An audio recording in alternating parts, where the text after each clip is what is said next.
ಬೊಂಬಾಟ್ ಕಿಚನ್ಗೆ ಎಲ್ಲರಿಗೂ ಸ್ವಾಗತ. ಇವತ್ತು ಮನೆಯಲ್ಲಿ ಸಿಗಡಿ ಮತ್ತು ಬಂಗುಡೆ ಫ್ರೈ ಮಾಡಿದ್ದೆ. ಸಿಂಪಲ್ಲಾಗಿ ಎರಡೂ ಕೂಡ ಸೇಮ್ ಮೆಥಡೆ, ಎರಡೂ ಕೂಡ ಜೊತೆಗೆ ಮಾಡ್ತಿದ್ದೀನಿ. ಹಾಗೆ ನಿಮಗೂ ಕೂಡ ತಿಳಿಸೋಣ ಅನ್ನಿಸ್ತು. ಸೂಪರಾಗಿ ಟೇಸ್ಟ್ ಬಂದಿದೆ ಹಾಗೂ ಘಮ ಘಮ ಅಂತ ಇದೆ. ನಾನ್ ವೆಜ್ ಎಲ್ಲ ಇಷ್ಟಪಡ್ತೀರ ಅವರಿಗೆಲ್ಲ ಖಂಡಿತವಾಗಿ ಈ ವಿಡಿಯೋ ಇಷ್ಟ ಆಗುತ್ತೆ ಅಂದ್ಕೊಂಡಿದ್ದೀನಿ. ಬನ್ನಿ ಹಾಗಾದರೆ ಹೇಗೆ ಮಾಡೋದು ಅಂತ ನೋಡೋಣ. ಇಲ್ಲಿ ನೋಡಿ, ಫಸ್ಟು ಸಿಗಡಿ ಇಟ್ಕೊಂಡಿದ್ದೀನಿ. ಒಂದು ಪ್ಲೇಟಲ್ಲಿ ಸಿಗಡಿ ಇದೆ. ಇದ್ರದ್ದು ಮಧ್ಯದಲ್ಲಿರುವಂತಹ ಒಂದು ನಂಚಿನ ಅಂಶ ಇದಿರುತ್ತಲ್ವ, ಅದು ತೆಗ್ದಿದ್ದೀನಿ ಹಾಗೂ ತೊಳೆದು ಇಟ್ಕೊಂಡಿದ್ದೀನಿ.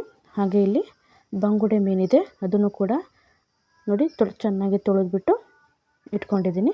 ಮಧ್ಯದಲ್ಲಿ ಈ ರೀತಿ ಕಟ್ ಹಾಕಿದ್ರೆ ತುಂಬ ಚೆನ್ನಾಗಿ ಮಸಾಲೆ ಹಿಡ್ಕೊಳ್ಳುತ್ತೆ.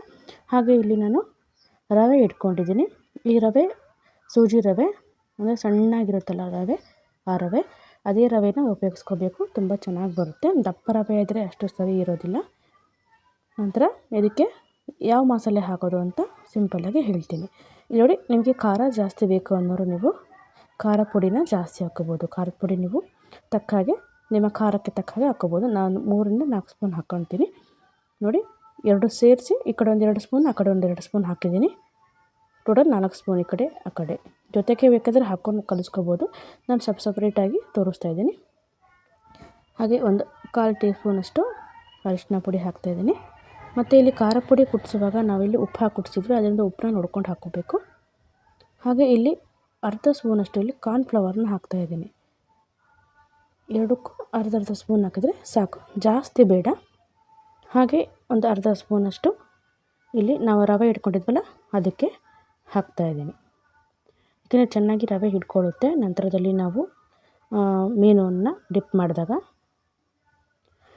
ನಂತರ ಉಪ್ಪನ್ನು ನೋಡ್ಕೊಂಡು ಹಾಕ್ಕೊಳ್ಳಿ. ಉಪ್ಪು ಅಂದರೆ ಖಾರ ಪುಡಿಗೆ ಉಪ್ಪಿರುತ್ತೆ, ಅದರಿಂದ ರುಚಿಗೆ ತಕ್ಕಷ್ಟು ಉಪ್ಪನ್ನ ಹಾಕಿ. ಹಾಗೆ ಇಲ್ಲಿ ರವೆ ಇಟ್ಕೊಂಡಿದ್ದೀವಲ್ಲ, ಆ ರವೆಗೂ ಕೂಡ ಸ್ವಲ್ಪ ಉಪ್ಪನ್ನು ಹಾಕಿ ಮಿಕ್ಸ್ ಮಾಡಬೇಕಾಗುತ್ತೆ. ಯಾಕಂದರೆ ರವೆ ಇಲ್ಲಾಂದರೆ ಸಪ್ಪೆ ಸಪ್ಪೆ ಅನಿಸ್ಬಿಡುತ್ತೆ, ಅದರಿಂದ. ಹಾಗೆ ಮಧ್ಯದಲ್ಲಿ ಸ್ವಲ್ಪ ಹೊಂಡನ ಮಾಡ್ಕೊಂಡಿದ್ದೀನಿ ಇಲ್ಲಿ ಮಸಾಲೆಗೆ. ಇವಾಗ ಸ್ವಲ್ಪ ಹುಣಸೆಹಣ್ಣು ಹುಳಿನ ಹಾಕ್ತಾಯಿದ್ದೀನಿ. ಅಂದರೆ ಹುಣಸೆಹಣ್ಣು ನೆನೆಸಿಟ್ಟಿದ್ದೆ, ಅದನ್ನು ಕಿವುಚ್ಬಿಟ್ಟು ಹಾಕ್ಕೊಳ್ತಾ ಇದ್ದೀನಿ. ಈಗ ಚೆನ್ನಾಗಿ ಕಲಿಸ್ಕೋಬೇಕು. ಎರಡೂ ಕೈನ ಸಹಾಯದಿಂದನೇ ಚೆನ್ನಾಗಿ ಕಲಿಸ್ಬಿಟ್ಟು ಎಲ್ಲ ಒಂದು ಫ್ರಾನ್ಸು ಮತ್ತು ಮೀನಿಗೂ ಕೂಡ ಇದನ್ನು ಅಪ್ಲೈ ಮಾಡಬೇಕಾಗುತ್ತೆ. ಆ್ಯಕ್ಚುಲಿ ಎರಡೂ ಒಟ್ಟಿಗೆ ಮಾಡ್ತಿದ್ದೆ, ನಾನು ವೀಡಿಯೋ ಮಾಡೋಕ್ಕೋಸ್ಕರ ಈಗ ಸಪ್ರೇಟಾಗಿ ಇಟ್ಕೊಂಡಿದ್ದೀನಿ ಅಷ್ಟೇ. ನಿಧಾನವಾಗಿ ಸ್ವಲ್ಪ ಗಟ್ಟಿಯಾಗಿ ಕಲಿಸ್ಕೋಬೇಕು. ಯಾಕಂದರೆ ನಂತರದಲ್ಲಿ ನಾವು ಮೀನಿಗೆ ಅಪ್ಲೈ ಮಾಡಿದಾಗ ಸ್ವಲ್ಪ ನೀರು ಬಿಟ್ಕೊಂಡ್ಬಿಡುತ್ತೆ. ಅದರಿಂದ ನೋಡಿ ಕಲಿಸ್ಕೊಂಡಿದ್ದೀನಿ. ಈಗ ಇದನ್ನು ಸಿಗಡಿಗೆ ನಾವು ಅಪ್ಲೈ ಮಾಡಬೇಕು. ನೋಡಿರಿ, ಈ ರೀತಿ ಉಂಡೆಯಾಗಿದೆ. ಇಷ್ಟೇ ಗಟ್ಟಿ ಇದ್ದರೆ ಸಾಕು. ಎರಡೂ ಸಹ ಇದೇ ರೀತಿಯಾಗಿ ನಾವು ಮಾಡ್ಕೋಬೇಕಾಗುತ್ತೆ. ನೋಡಿ, ಇದನ್ನು ಸಹ ಇದೇ ರೀತಿಯಾಗಿ ಕಲಿಸ್ಕೊಳ್ತಾ ಇದ್ದೀವಿ. ನಿಮಗೆ ಸ್ವಲ್ಪ ಹುಣಸೆ ರಸ ಅಥವಾ ಬೇಕಾದ್ರೆ ನೀರು ಬೇಕಾದ್ರೆ ನೀವು ಮಿಕ್ಸ್ ಮಾಡ್ಕೋಬೋದು ಜೊತೆಗೆ. ನಾನು ನೀರೇನು ಮಿಕ್ಸ್ ಮಾಡಿಲ್ಲ, ಹುಣಸೆ ರಸ ಅಷ್ಟೇ ಹಾಕಿರೋದಿಲ್ಲಿ. ಯಾಕಂದರೆ ಹುಳಿ ಖಾರವಾಗಿದೆ, ತುಂಬ ಚೆನ್ನಾಗಿರುತ್ತೆ. ನೋಡಿ, ಇದನ್ನು ಇದೇ ರೀತಿಯಾಗಿ ಮೀನಿಗೆ ಅಪ್ಲೈ ಹಚ್ತಾ ಹೋಗಬೇಕು, ಎರಡು ಬದಿಯಲ್ಲೂ. ಮತ್ತು ಒಳಗಿನ ಭಾಗ ಈ ರೀತಿಯಾಗಿ ಕಟ್ ಹಾಕೋದ್ರಿಂದ ತುಂಬ ಚೆನ್ನಾಗಿ ಮಸಾಲೆ ಒಳಗಡೆ ಎಲ್ಲ ಹೀರ್ಕೊಳ್ಳುತ್ತೆ ಅಂತ ಕಟ್ ಹಾಕ್ತೀವಿ. ನೋಡಿ, ನಿಧಾನವಾಗಿ ಈ ರೀತಿ ಹಚ್ಚಿಬಿಟ್ಟು ಕನಿಷ್ಠ ಒಂದು 15 ನಿಮಿಷ ಬಿಟ್ಟರೆ ತುಂಬ ಚೆನ್ನಾಗಿರುತ್ತೆ. ಯಾಕಂದರೆ ಚೆನ್ನಾಗಿ ಮಸಾಲೆ ಹೀರ್ಕೊಂಡಿರುತ್ತೆ ಒಳಗಡೆ. ಅದರಿಂದ ನೋಡಿ, ಅದನ್ನು ಎರಡೂ ಇದೇ ರೀತಿ ಕಲಿಸ್ಕೋಬೇಕು. ನೋಡಿ, ಈಗ ಬಂಗುಡೆ ಮೀನನ್ನು ಚೆನ್ನಾಗಿ ಕಲಸಿಟ್ಟಿದ್ದೀನಿ, ಅಂದರೆ ಮಸಾಲೆ ಹಾಕಿಟ್ಟಿದ್ದೀವಿ. ಈಗ ಫ್ರಾನ್ಸ್ ಅಂದರೆ ಸಿಗಡಿನೂ ಸಹ ಇದೇ ರೀತಿಯಾಗಿ ಕಲಿಸ್ಕೋಬೇಕು. ಇದು ಒಂದೊಂದೇ ಹಚ್ಚೋಕ್ಕೆ ಬರೋದಿಲ್ಲ. ಈ ರೀತಿ ಕಲಿಸ್ಕೊಂಡ್ಬಿಟ್ರೆ ಆಯಿತು, ಚೆನ್ನಾಗಿ ಮಸಾಲೆ ಇಟ್ಕೊಳ್ಳುತ್ತೆ. ನೋಡಿ, ಈ ರೀತಿಯಾಗಿ ಕಲಿಸ್ಕೊಂಡ್ರೆ. ಮತ್ತು ತುಂಬ ರೇಟ್ ಇದು. ಅರ್ಧ ಕೆಜಿಗೆ ಒಂದು 300 ರೂಪಾಯಿ 400 ರೂಪಾಯಿ ಆಗಿರುತ್ತೆ. ಇದು ಕೆಜಿಗೆ ಒಂದೊಂದು ಸಾರಿ 600 800 ಆಗಿರುತ್ತೆ. ಇದು ಅರ್ಧ ಕೆಜಿ ಎಷ್ಟು ತಂದಿದ್ರು, 350 ರೂಪಾಯಿನೋ ಅಂದರು. ನೋಡಿ, ಈ ರೀತಿ ಚೆನ್ನಾಗಿ ಮಿಕ್ಸ್ ಮಾಡಿಬಿಟ್ಟು ಇದೊಂದು 1/4 ಗಂಟೆ ನಾನು ಇದೇ ರೀತಿಯಾಗಿ ಮುಚ್ಚಿಡ್ತೀನಿ. 1/4 ಗಂಟೆ ಆದಮೇಲೆ ಫ್ರೈ ಮಾಡೋಕ್ಕೆ ಸ್ಟಾರ್ಟ್ ಮಾಡೋಣ. ನೋಡಿ, ಈಗ ಚೆನ್ನಾಗಿ ಅಪ್ಲೈ ಆಗಿದೆ. ಇಟ್ಟರೆ ಆಯ್ತು. ಈಗ ಸ್ವಲ್ಪ ಒಂದು 1/4 ಗಂಟೆ ಇದನ್ನು ಬಿಡೋಣ. ಜೊತೆಗೆ ಇಲ್ಲಿ ರವೆ ಇತ್ತಲ್ವ, ರವೆಗೆ ನಾನು ಹೇಳಿದ್ನಲ್ಲ, ನೀವು ಮರಿದೇನೆ ಇದಕ್ಕೆ ಉಪ್ಪನ್ನು ಹಾಕಬೇಕು. ಇಲ್ಲಾಂದರೆ ಸಪ್ಪೆ ಅನಿಸ್ಬಿಡುತ್ತೆ. ಜೊತೆಗೆ ಮತ್ತು ಖಾರದ ಪುಡಿ ಬೇಕಾದರೂ ನೀವು ಹಾಕ್ಕೋಬೋದು. ಏಕೆಂದರೆ ಸಪ್ಪೆ ಸಪ್ಪೆ ಅನಿಸುತ್ತೆ. ನಾವೇನು ಇದಕ್ಕೆ ಮಿಕ್ಸ್ ಮಾಡಿದ್ವೋ ಹುಣಸೆ ಹಣ್ಣನ್ನು ಬಿಟ್ಬಿಟ್ಟು ಬಾಕಿ ಎಲ್ಲ ಸಾಮಾನುಗಳನ್ನು ಇದಕ್ಕೂ ಕೂಡ ನಾವು ಹಾಕ್ಕೋಬೋದು. ನಾನು ಉಪ್ಪು, ಖಾರ ಪುಡಿ ಮತ್ತು ಅರಿಶಿನ ಪುಡಿ ಇದೆಲ್ಲ ಹಾಕಿದ್ದೀನಿ. ಈಗ ಮಿಕ್ಸ್ ಮಾಡ್ಕೊಳ್ಳೋಣ. ಮತ್ತು ಹಾಗೆ ಕಾರ್ನ್ಫ್ಲವರ್ ಕೂಡ ಹಾಕಿದ್ದೀನಿ. ಚೆನ್ನಾಗಿರುತ್ತೆ, ಒಂಥರ ರವೆನೂ ಒಂದು ಖಾರ ಖಾರವಾಗಿ ತುಂಬ ಚೆನ್ನಾಗಿರುತ್ತೆ. ಅದರಿಂದ ಹಾಕ್ಕೊಂಡ್ರೆ ಒಳ್ಳೆಯದು, ಹಾಕದೇ ಇದ್ರೂ ಪರವಾಗಿಲ್ಲ. ನೋಡಿ ಕಲಸಾದ್ಮೇಲೆ ಮಿಕ್ಸ್ ಚೆನ್ನಾಗಾಗಲಿ.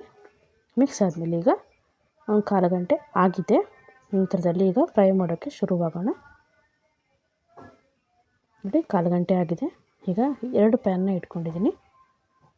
ಈಗ 2 ಪ್ಯಾನಿಗೂ ಎಣ್ಣೆನ ಹಾಕ್ತಾಯಿದ್ದೀನಿ. ಮತ್ತು ಮೀನು ಫ್ರೈ ಮಾಡುವಾಗ ಸ್ವಲ್ಪ ಎಣ್ಣೆ ಸ್ವಲ್ಪ ಜಾಸ್ತಿ ಇದ್ರೇ ರುಚಿ ಚೆನ್ನಾಗಿ ಬರುತ್ತೆ. ಅದರಿಂದ ಎಣ್ಣೆ ಹಾಕಿ ಮಾಡಿಕೊಂಡ್ರೆ ಒಳ್ಳೆಯದು. ಕೆಲವೊಬ್ಬರು ಕೊಬ್ಬರಿ ಎಣ್ಣೆನ ಉಪಯೋಗಿಸ್ತಾರೆ. ನಾನಿಲ್ಲಿ ಮಾಮೂಲಿ ಅಡುಗೆ ಎಣ್ಣೆನ ಉಪಯೋಗಿಸ್ತಾ ಇದ್ದೀನಿ. ನೋಡಿ ಒಂದು ಪ್ಯಾನ್ ಬಿಸಿ ಆದಮೇಲೆ ನಾವೇನು ಮೀನಿಗೆ ಮಸಾಲೆ ಹಾಕಿ ಇಟ್ಕೊಂಡಿದ್ವೋ ಅದನ್ನು ರವೆಯಲ್ಲೇ ಎದ್ಬಿಟ್ಟು ಒಂದೊಂದಾಗಿ ಇಡ್ತಾ ಹೋಗಬೇಕು. ಇಲ್ಲಿ ನಾನು ರವೆ ಫ್ರೈ ಮಾಡ್ತಿರೋದ್ರಿಂದ ತುಂಬ ಚೆನ್ನಾಗಿರುತ್ತೆ. ರವೆ ತವಾ ಫ್ರೈ ಇಲ್ಲ ಡೀಪ್ ಫ್ರೈ ಮಾಡಿ, ಅಂದರೆ ಎಣ್ಣೆಲಿ ಬಿಡಲ್ಲ ನಾನು. ಎಣ್ಣೆಲಿ ಬಿಟ್ಟರೆ ತುಂಬ ಎಣ್ಣೆ ಹಿಡ್ಕೊಳ್ಳುತ್ತೆ. ಇದರಿಂದ ಇದೇ ರೀತಿಯಾಗಿ ಮಾಡ್ಕೊತೀನಿ. ನೋಡಿ ರವೆ ರೆಡಿಯಾಗಿದೆಯಲ್ಲ ನಮ್ಮದು. ಈಗ ಒಂದೊಂದೇ ಮೀನನ್ನ ತೊಗೊಂಡು ಈ ರೀತಿಯಾಗಿ ರವೆಯಲ್ಲಿ ಎದ್ದುಬಿಟ್ಟು ಚೆನ್ನಾಗಿ ರವೆ ಹಚ್ಕೋಬೇಕು. ಈಗ ಬಿಸಿ ಮಾಡೋಕ್ಕಿಟ್ಟಿರೋ ಪ್ಯಾನ್ಗೆ ಒಂದೊಂದಾಗಿ ಇಡ್ತಾ ಹೋಗಬೇಕು. ನೋಡಿ ಈ ರೀತಿ ಒಂದೊಂದೇ ಮೀನನ್ನ ಈ ರೀತಿ ಮಾಡಿಕೊಂಡು ಇಟ್ಕೊಳ್ತಾ ಹೋಗ್ಬೇಕು. ಅಕಸ್ಮಾತ್ ರವೆ ಖಾಲಿ ಆಯಿತು ಅಂದರೆ ಮತ್ತೆ ಬೇರೆ ರವೆನ ಅದೇ ರೀತಿಯಾಗಿ ಮಾಡಿಕೊಂಡು ನೀವು ಹಾಕ್ಕೋಬೋದು. ನೋಡಿ ಮತ್ತು ಒಂದು ಪೂರ್ತಿ ರೆಡಿ ಆಗೋಕ್ಕೆ ಒಂದು 15ರಿಂದ 20 ನಿಮಿಷ ಆಗುತ್ತೆ, ಚೆನ್ನಾಗಿ ಫ್ರೈ ಆಗಬೇಕು ಅಂದರೆ. ನೋಡಿ ಹೀಗೆಲ್ಲ ಬಂಗುಡೆ ಮೀನು ನಾನು ತವೆಯಲ್ಲಿ ಹಾಕಿದ್ದೀನಿ. ಮೇಲಿಂದ ಸ್ವಲ್ಪ ಎಣ್ಣೆನ ಹಾಕೋಣ. ಇಲ್ಲಿವರೆಗೆ ಈ ಪ್ಯಾನ್ ಕೂಡ ಚೆನ್ನಾಗಿ ಬಿಸಿಯಾಗಿದೆ. ಈಗ ಸಿಗಡಿ ಮೀನನ್ನ ಈಗ ಒಂದೊಂದಾಗಿ ನಾವು ಅದೇ ರೀತಿಯಾಗಿ ರವೆಯಲ್ಲಿ ಎದ್ದುಬಿಟ್ಟು ಹಾಕ್ತಾ ಹೋಗಬೇಕಾಗುತ್ತೆ. ಅದೇ ರವೆನ ತೊಗೊಂಡಿದ್ದೀನಿ. ಮತ್ತು ಈಗ ಒಂದೇ ಸರಿ ಅಷ್ಟು ಮೀನು ಹಾಕ್ಕೊಬಿಡಿ, ಅಂದರೆ ಸಿಗಡಿ ಮೀನನ್ನ ಒಂದೊಂದೇ ತೊಗೊಂಡು ಹಾಕಿದ್ರೆ ಬೆಟ್ರು. ಇಲ್ಲಾಂದರೆ ರವೆ ಎಲ್ಲ ಒಂಥರ ಮುದ್ದೆ ಆಗಿಬಿಡುತ್ತೆ. ಅದರಿಂದ ಈ ರೀತಿ ಸ್ವಲ್ಪ ಟೈಮ್ ಜಾಸ್ತಿ ಹಿಡಿಯುತ್ತೆ. ನೋಡಿ ಈ ರೀತಿ ಹಿಂದೆ ಮುಂದೆ ಈ ಥರ ರವೆನ ಹಚ್ಬಿಟ್ಟು ಪಟ ಅನ್ನಂಗೆ ಇಟ್ಕೊಂಡು ಹೋಗ್ಬಿಟ್ರೆ ಆಯಿತು. ಮತ್ತು ನಮಗೆ ಸಿಗಡಿ ಹೇಗೆ ಬೆಂದಿದೆ ಅಂತ ಗೊತ್ತಾಗುತ್ತೆ ಅಂದರೆ ನೋಡಿ, ಇವಾಗ ಅವು ಸ್ಟ್ರೈಟ್ ಇದೆ ಅಲ್ವಾ, ಪೂರ್ತಿ ಬೆಂದಾದಮೇಲೆ ಅದು ರೌಂಡ್ ಸುರುಳಿ ಆಕಾರದಲ್ಲಿ ಸುತ್ಕೊಂಡ್ಬಿಡುತ್ತೆ. ಆವಾಗ ಗೊತ್ತಾಗುತ್ತೆ. ಇಲ್ಲಾಂದ್ರೆ ಸ್ವಲ್ಪ ನೀವು ಮುರಿದು ನೋಡಿದ್ರೆ ಗೊತ್ತಾಗುತ್ತೆ, ಕಟ್ಟನಿಗೆ ಪೀಸ್ ಆಗುತ್ತೆ. ಇವಾಗ ನೀವು ಪೀಸ್ ಮಾಡೋಕ್ಕೆ ಹೋದರೆ ಪೀಸ್ ಆಗೋದಿಲ್ಲ, ಸ್ವಲ್ಪ ನಾರು ಅನಿಸುತ್ತೆ. ನಿಮಗೆಲ್ಲ ಫ್ರೈ ಆದಮೇಲೆ ಪಟ್ಟನಿಗೆ ಒಂದು ಸ್ಪೂನ್ ಹಾಕಿ ಕಟ್ ಮಾಡಿಬಿಟ್ರೆ ಗೊತ್ತಾಗುತ್ತೆ ನಿಮಗೆ ಚೆನ್ನಾಗಿ ಬೆಂದಿದೆ ಅಂತ. ನೋಡಿ ಎಲ್ಲನೂ ನಾನು ಇದೇ ರೀತಿಯಾಗಿ ಇಟ್ಕೊಂಡ್ಬರ್ತಾಯಿದ್ದೀನಿ. ಸ್ವಲ್ಪ ಟೈಮ್ ಹೇಳಿದ್ನಲ್ಲ, ಸ್ವಲ್ಪ ಜಾಸ್ತಿ ಆಗುತ್ತೆ ಟೈಮು ಈ ರೀತಿ ಹಾಕ್ತಾ. ಆದರೆ ಈ ರೀತಿ ಮಾಡಿ ನೀವು ನಿಜವಾಗ್ಲೂ ತುಂಬ ಚೆನ್ನಾಗಿ ಟೇಸ್ಟ್ ಇರುತ್ತೆ. ಹಾಗೂ ರುಚಿನೂ ಕೂಡ ಅದೇ ರೀತಿಯಾಗಿರುತ್ತೆ. ಘಮ ಕೂಡ ಪರಿಮಳ ಘಮ್ ಅಂತ ಬರ್ತಾ ಇರುತ್ತೆ. ನೋಡಿ ಈಗ ಎಲ್ಲನೂ ಹಾಕ್ಕೊಂಡ್ಬಂದಿದ್ದೀನಿ. ಈ ಬಂಗುಡೆನೂ ಹಾಕಿದ್ದೀನಿ, ಜೊತೆಗೆ ಸೀಗಡಿನೂ ಹಾಕಿದ್ದೀನಿ, ಅಂದರೆ ಪ್ರಾನ್ಸ್ನೂ ಹಾಕಿದ್ದೀನಿ. ಈಗ ಪ್ರಾನ್ಸ್ಗೆ ಮೇಲಿಂದ ಸ್ವಲ್ಪ ಎಣ್ಣೆ. ಈಗ ಬಂಗುಡೆ ಒಂದು ಕಡೆ ಫ್ರೈ ಆಗಿದೆ ಅಲ್ವಾ, ಈಗ ಅದನ್ನು ತಿರುಗಬೇಕಾಗುತ್ತೆ, ಮತ್ತೊಂದು ಕಡೆ ಫ್ರೈ ಮಾಡಬೇಕು. ಇದೇ ರೀತಿ ಒಂದು 3-4 ಸಲ ಆಚೆಯಿಂದ ಈಚೆಯಿಂದ ಆಚೆ ತಿರುಗಿಸ್ತಾ ಇರಬೇಕು. ನೋಡಿ ನಿಧಾನವಾಗಿ ಈ ರೀತಿ ತಿರುಗಿಸಿದ್ರೆ ಬೆಟ್ರ್, ಅಂದರೆ ಕೆಳಗಡೆ ಹಿಡ್ಕೊಳ್ಳೋದಿಲ್ಲ. ನಾವೇನು ಕಾರ್ನ್ಫ್ಲವರ್ ಹಾಕ್ತೀವಲ್ಲ, ಕಾರ್ನ್ಫ್ಲವರ್ ಹಾಕೋದ್ರಿಂದ ಕೆಳಗಡೆ ಹಿಡ್ಕೊಳ್ಳೋದಿಲ್ಲ. ಕೆಲವೊಬ್ಬರು ಕಾರ್ನ್ಫ್ಲವರ್ನ ಯೂಸ್ ಮಾಡೋಲ್ಲ, ಅಂದರೆ ಸ್ವಲ್ಪ ಅದು ಹರಿದಂಗೆ ಆಗಿಬಿಡುತ್ತೆ. ಅದರಿಂದ ಕಾರ್ನ್ಫ್ಲವರ್ ಯೂಸ್ ಮಾಡಿದ್ರೆ ಜಾಸ್ತಿ ಹರಿಯೋಲ್ಲ, ಹರಿದ್ರು ಒಂದು ಸ್ವಲ್ಪ ಹರಿಯುತ್ತೆ ಅಷ್ಟೇ. ಅಂದರೆ ಈ ರೀತಿ ಒಂದು ಕಡೆ ಫ್ರೈ ಆದಮೇಲೆ ಮತ್ತೆ ಸ್ವಲ್ಪ ಎಣ್ಣೆ ಹಾಕಿ ಮತ್ತು ಫ್ರೈ ಮಾಡಬೇಕು. ಅಲ್ಲಿವರೆಗೆ ಈ ಒಂದು ಸೀಗಡಿ ಏನಿತ್ತು ಇದು ಫ್ರೈ ಆಗಿರುತ್ತಲ್ವ, ಇದನ್ನು ಸಹ ಅದೇ ರೀತಿಯಾಗಿ ನಾವು ಇದನ್ನು ತಿರುಗಿಸ್ಕೊಳ್ತಾ ಹೋಗಬೇಕು. ಅದು ಸ್ಟಾರ್ಟಿಂಗಿಂದ ಎಲ್ಲಿ ಹಾಕಿರ್ತೀವೋ ಅಲ್ಲಿಂದ ನಾವು ತಿರುಗಿಸ್ಕೊಳ್ತಾ ಹೋಗಬೇಕು ನಿಧಾನಕ್ಕೆ ಈ ರೀತಿಯಾಗಿ. ನೋಡಿ ಆಲ್ಮೋಸ್ಟ್ ಈಗ ರೌಂಡ್ ಆಗಿದೆ, ಗೊತ್ತಾಗುತ್ತೆ ನಿಮಗೆ, ಕಲರ್ ಕೂಡ ಚೇಂಜ್ ಆಗುತ್ತೆ. ಬೆಂದ ಮೇಲೆ ವೈಟಾಗಿ ಆಗುತ್ತೆ ಅದು. ನೋಡಿ ಈ ರೀತಿಯಾಗಿ ಎಲ್ಲ ಒಂದು ಸೀಗಡಿಯನ್ನು ತಿರುಗಿಸ್ಕೊಳ್ತಾ ಇದ್ದೀನಿ. ಇದೇ ರೀತಿ ಹೇಳಿದ್ನಲ್ಲ, ಒಂದು 3-4 ಸಾರಿ ಇದನ್ನು ತಿರುಗಿಸ್ಕೊಳ್ತಾ ಇರಬೇಕು. ಬಾಂಗುಡೆನೂ ಸಹ ಇದೇ ರೀತಿ ತಿರುಗಿಸ್ಬೇಕು. ಫ್ರಾನ್ಸ್ ಕೂಡ ಇದೇ ರೀತಿಯಾಗಿ ತಿರುಗಿಸ್ಕೊಳ್ಬೇಕು. ನಾನು ತುಂಬ ಸಿಂಪಲ್ ವೇಯಲ್ಲಿ ಮಾಡಿ ತೋರಿಸಿದ್ದೀನಿ. ನಿಮಗೆ ಇಷ್ಟ ಆದರೆ ಖಂಡಿತವಾಗಿಯೂ ನಮ್ಮ ಚಾನಲ್ನ ಸಬ್ಸ್ಕ್ರೈಬ್ ಮಾಡ್ಕೊಂಡು ಲೈಕ್ ಮತ್ತು ಶೇರ್ ಮಾಡಿ. ನೋಡಿ, ಈಗ ಮತ್ತೊಂದು ಸರಿ ತಿರುಗಿಸ್ಕೊಳ್ಳೋಣ. ತಿರುಗಿಸಿದಾಗ ಸ್ವಲ್ಪ ಮೇಲೆ ಸ್ವಲ್ಪ ಎಣ್ಣೆನ ಹಾಕಿ ನಾವು ತಿರುಗಿಸ್ಬೇಕಾಗುತ್ತೆ. ನೋಡಿ, ನಿಧಾನಕ್ಕೆ ನಾನು ವೀಡಿಯೋ ತೋರಿಸ್ತೀನಿ. ಎಲ್ಲೂ ಕೂಡ ಸ್ವಲ್ಪ ಜಾಸ್ತಿ ವೀಡಿಯೋನ ಓಡಿಸಿಲ್ಲ ನಾನು. ನೋಡಿ, ಒಂದು 3-4 ಸರಿ ತಿರುಗಿಸಾಗಿದೆ. ಈ ರೀತಿಯಾಗಿ ಚೇಂಜ್ ಕೂಡ ಆಗಿದೆ ಕಲರು. ಈಗ ಆಲ್ಮೋಸ್ಟ್ ಬೆಂದಿದೆ. ನೋಡಿ, ಇಲ್ಲಿ ಕಾರ್ನ್ಫ್ಲವರ್ ಆ್ಯಡ್ ಮಾಡಿದ್ವಲ್ಲ, ಅದರಿಂದ ಸಿಪ್ಪೆ ಅಷ್ಟಾಗಿ ಏನು ಕಿತ್ಕೊಂಡಿಲ್ಲ. ಹೇಳಿ ಬಂಗುಡೆ ಕೂಡ ಕರೆಕ್ಟಾಗಿ ಫ್ರೈ ಆಗಿದೆ. ಮತ್ತು ಎಲ್ಲೂ ಕೂಡ ಸಿಪ್ಪೆ ಒಂದು ಸ್ವಲ್ಪ ಹರಿತಷ್ಟೇ, ಒಂದು ಕಡೆ ಅಷ್ಟೇ. ಬಾಕಿ ಎಲ್ಲ ಒಂದು ಮೀನು ಕರೆಕ್ಟಾಗಿ ಬಂದಿದೆ. ಅಂದರೆ ನಾವು ತಿರುಗೋ ಒಂದು ಮೆಥಡಲ್ಲಿರುತ್ತೆ. ಜಾಸ್ತಿ ಹರಿಬರಿಯಾಗಿ ನಾವು ತಿರುಗಿಸಿದ್ರೆ ಸ್ಕಿನ್ ಔಟ್ ಆಗಿಬಿಡುತ್ತೆ. ಅದರಿಂದ ನಿಧಾನವಾಗಿ ಇದನ್ನು ನಾವು ತಿರುಗಿಸ್ಕೋಬೇಕಾಗುತ್ತೆ.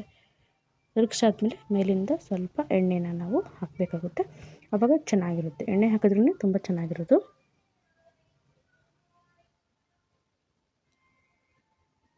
ನೋಡಿ, ಈಗ ರೆಡಿಯಾಗಿದೆ. ನಾನು ಹತ್ತಿರದಿಂದ ಕೂಡ ನಮಗೆ ತೋರಿಸ್ತೀನಿ. ನೋಡಿ, ತುಂಬ ಸೂಪರಾಗಿ ಎರಡೂ ಒಂದು ಫ್ರೈನು ಈಗ ರೆಡಿಯಾಗಿದೆ. ಈಗ ಫ್ಲೇಮ್ ಕೂಡ ನಾನು ಆಫ್ ಮಾಡಿದ್ದೀನಿ. ಈಗ ನಮ್ಮ ಬಂಗುಡೆ ಮೀನಿನ ಫ್ರೈ ಹಾಗೂ ಸೀಗಡಿ ಫ್ರೈ ರೆಡಿ. ನೋಡಿ, ಎರಡೂ ಕೂಡ ನಾನು ಒಂದೇ ಒಂದು ವೀಡಿಯೋದಲ್ಲಿ ತೋರಿಸಿದ್ದೀನಿ. ಸಪ್ರೇಟ್ ವೀಡಿಯೋ ಮಾಡೋದು ಬದಲು ಒಂದೇ ವೀಡಿಯೋದಲ್ಲಿ ತೋರಿಸಿದ್ದೀನಿ. ಇಷ್ಟ ಆದರೆ ದಯವಿಟ್ಟು ಸಬ್ಸ್ಕ್ರೈಬ್ ಮಾಡ್ಕೊಂಡು ಲೈಕ್ ಮತ್ತು ಶೇರ್ ಮಾಡಿ. ನೋಡಿ, ಹಾಗೂ ಬೆಂದಿದೆ ಹೇಗೆ ಗೊತ್ತಾಗಬೇಕು, ಬೆಂದಿದೆನೋ ಇಲ್ವಾ ಅಂತ ನಿಮಗೆ ಡೌಟ್ ಇರ್ಬೋದು. ಅದನ್ನು ಕೂಡ ಹೇಗೆ ಚೆಕ್ ಮಾಡೋದು ಅಂತ ಹೇಳ್ತೀನಿ. ನೋಡಿ, ಎಷ್ಟು ಚೆನ್ನಾಗಿ ಕಾಣ್ತಾ ಕೂಡ ಇದೆ ಅಲ್ವಾ. ಬಾಯಲ್ಲಿ ನೀರು ಬರುತ್ತೆ. ನಾನ್ ವೆಜ್ ಪ್ರಿಯರಿಗೆ ಅದು ತುಂಬಾ ಇಷ್ಟ ಆಗುತ್ತೆ. ಫಿಶ್ಶು, ಫ್ರಾನ್ಸು ಎಲ್ಲ. ನೋಡಿ, ಈ ರೀತಿ ಸ್ಪೂನ್ ತೊಗೊಂಡು ಸಿಗಡಿನ ಕಟ್ ಮಾಡಿದ್ರೆ ನನಗೆ ಕಟ್ ಆಗುತ್ತೆ. ಇವಾಗ ನಮಗೆ ಫ್ರಾನ್ಸ್ ಬೆಂದಿದೆ ಅಂತ ಅರ್ಥ. ಹಾಗೂ ಎಲ್ಲ ಒಂದು ಸಿಗಡಿನ ಸುರುಳಿ ಆಕಾರದಲ್ಲಿ ಸುತ್ಕೊಂಡ್ಬಿಟ್ಟಿದೆ. ಈ ರೀತಿಯಾಗಿರುತ್ತೆ. ನಂತರ ಬಂಗುಡೆ ಮೀನು ಹೇಗೆ ಫ್ರೈ ಆಗಿದೆ ಅಂದರೆ ಅದನ್ನು ಕೂಡ ಒಂದು ಸ್ಪೂನ ಸಹಾಯದಿಂದ ಸ್ವಲ್ಪ ಈ ರೀತಿ ಮಾಡಿದ್ರೆ ಅದನ್ನು ಕೂಡ ರೆಡಿಯಾಗಿದೆ. ನೋಡಿ, ಅದನ್ನು ಕೂಡ ಚೆನ್ನಾಗಿ ಬೆಂದು ರೆಡಿಯಾಗಿದೆ. ಈಗ ನಮ್ಮ ಎರಡೂ ಮೀನುಗಳು ಸಹ ಚೆನ್ನಾಗಿ ತಿನ್ನೋಕ್ಕೆ ಸಿದ್ಧವಾಗಿದೆ. ಯಾರ್ಯಾರು ನಾನ್ ವೆಜ್ ಪ್ರಿಯರಿದೆ ದಯವಿಟ್ಟು ಸಬ್ಸ್ಕ್ರೈಬ್ ಮಾಡ್ಕೊಂಡು ಲೈಕ್ ಮತ್ತು ಶೇರ್ ಮಾಡಿ. Thank you. ಬಾಯ್.